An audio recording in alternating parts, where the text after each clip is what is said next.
Punta sul Veneto più Europa che candida in due collegi distinti per Camera e Senato nella nostra regione, Emma Bonino e Benedetto della Vedova. Presentati a Padova i candidati alle prossime elezioni del partito che è nella coalizione di centrosinistra e che punta al 3% per entrare in Parlamento e arginare le derive sovraniste della destra, ha spiegato il segretario nazionale. Il nostro obiettivo è di dare all'Italia e al Veneto una prospettiva di governo in linea con quella del governo Draghi, cioè un'Italia protagonista tra i grandi paesi europei e non un'Italia antagonista dell'Europa come vogliono i sovranisti a partire da Salvini e Meloni, che vorrebbero un'Italia isolata,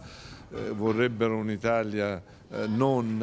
attiva a Bruxelles nell'interesse dell'Italia. Una squadra rimasta all'interno del patto con il PD per tentare di bloccare il centrodestra che, come è stato ribadito più volte durante la presentazione dei candidati di Più Europa, non è in grado di sedersi ai tavoli di Bruxelles. Più Europa candida anche esponenti del territorio come Giorgio Pasetto, Annalisa Nalin e Alberto Ruggin. Noi vogliamo portare la voce del Veneto, vogliamo portare la voce di un Veneto diverso, un Veneto aperto, un Veneto europeista, un Veneto che non limiti i diritti ma che sia avanti, che vada avanti sul fronte dei diritti, che aiuti le persone a vivere bene le loro diversità, ad essere accolte nella società, un Veneto che porti avanti le libertà nell'economia. Lavoro, il tema del caro energia ma anche quello dei diritti da tutelare. Siamo a Padova, quindi una città che è sempre stata in prima fila nei diritti ad esempio LGBT, la prima città a registrare le coppie di fatto, un modello di integrazione, una delle città che in Italia accoglie più migranti rispetto ad altre città, quindi un modello